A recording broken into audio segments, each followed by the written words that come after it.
Our next speaker today is Elisa Colasso. Elisa is very strong in her being a proponent for tapping, emotional tapping. And I know it has its roots long ago and far away, and it's called different things depending on who the recipients are. But I will introduce Elisa Colasso, and she'll explain it all to you. Welcome, Elisa. Good to see you. Thank you so much, Mary Jane, for having me in your podcast and to share this platform with so many amazing women. Thank you, Angela, for your tips. They're so needed and I really appreciate them. And I'm here to learn as well. And as I was reading more about caregivers and learning more about Mary Jane's mission, I found a very stunning statistic, and it is that 53 million Americans provide unpaid caregiving. Yep. So this is a big number. It's 1 in 5 adults in the US. Yep. And with this role, a lot of stress can come in. And not only taking care of our nutrition, but what about our nervous system? And that's where I come in, and I would like to share what I do and what I would like everybody to learn today.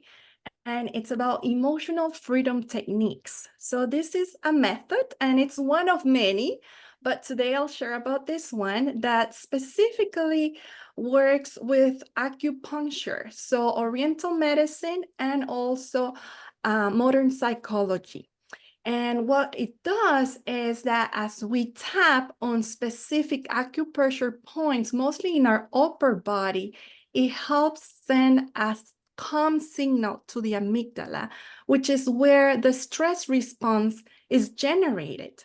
So let's face it, when we are taking care of others, a lot goes on, and we need to find that peace of mind, that place of calmness to take care of ourselves as well, and to be composed, to be available for others. But like Angela was saying, we need to also fill that cup, and we need to take care of ourselves. So because there will be probably a lot of decisions that need to be made, a lot of things that will stress us out. So if you are up to the challenge, I'd like for you to tap with me, and I'll teach you, I'll show you the 9 acupressure points. These are very simple. This is something that you can do on your own. And just for today, we're gonna just tap and breathe.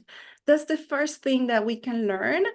And the first point is actually on the side of the hand, and you can use any side. All right, so let's tap, and you can breathe. Just take a deep, slow breath. And the next point, it's gonna be top of the head. So just on the crown of your head where you find that soft area when you were a baby, it's right there. And just take another deep cleansing breath.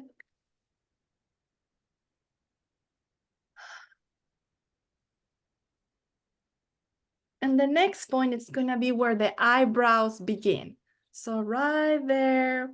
And all of these points, they are connected to an organ in the body. These are actually meridian points, energy points. We are energy, so it is important to work on them because they get stuck. And so we want to have them as free as possible. And let's go to the side of the eyes, right next to the eyes, not by the temples, but right next to the eyes. And we can take another deep cleansing breath.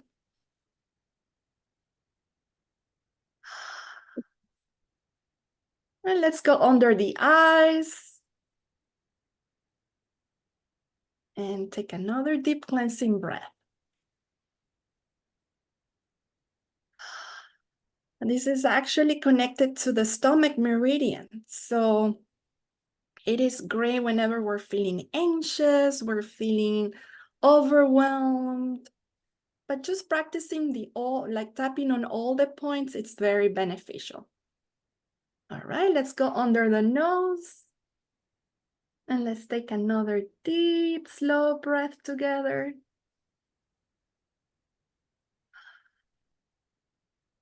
And under the mouth, right where the chin begins.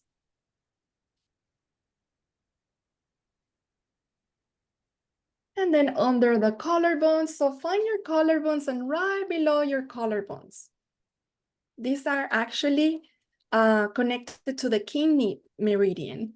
And it's great whenever you're feeling constricted, you have shortness of breath, you're feeling anxious.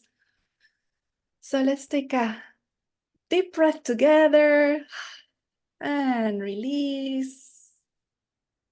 And then the final point is under the arm. So for the ladies, it's right below the brow line. And you can do one side or you can hug yourself if that's comfortable for you. And let's take a last deep breath together. And you just have completed the basic recipe for EFT tapping. So you can practice this as many times as you like. It has no side effects. It is great to bring calmness, to really help that trigger. Whenever your nervous system is triggered, you're feeling overwhelmed, just do one round and you'll come back to center. I promise you will feel more focused, more relaxed, and maybe you can share, after if you notice anything. But this is something that I encourage, and tapping is more than this. When you combine it with words, you can also work on deeper issues, on the things that are bothering you, on the things that, are causing you stress. So that's the power of it. So thank you so much. And I'll be here to share more or answer any questions. Thank you. That's so simple, and I'm sure, and well, I know, I'm going back in my brain, there were moments that if I could just run in the kitchen and start tapping, things would calm down because I would be calmer. So it's really a marvelous trick. You can do it in the car, Yes. or even while you're grocery shopping. You always see people drumming their fingers. They might as well. Yes, and you can just choose one point and just be like driving and just tapping. Yeah, sending out signals.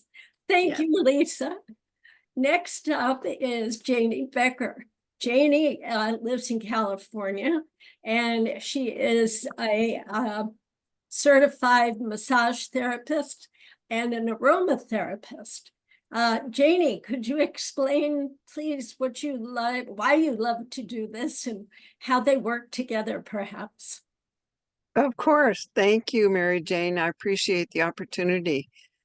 I'm celebrating all caregivers today. As mentioned by Angela and Elisa, caregiving is a challenging assignment, whether you're volunteered or voluntold, for a family member or paid or unpaid. And I'm honored to participate. And I was checking off the tips that Angela mentioned, yay. And I do tapping every morning when I do my declarations. So I'm on point because I've been a caregiver many times. And today I want to talk about avoiding common caregiving mistakes.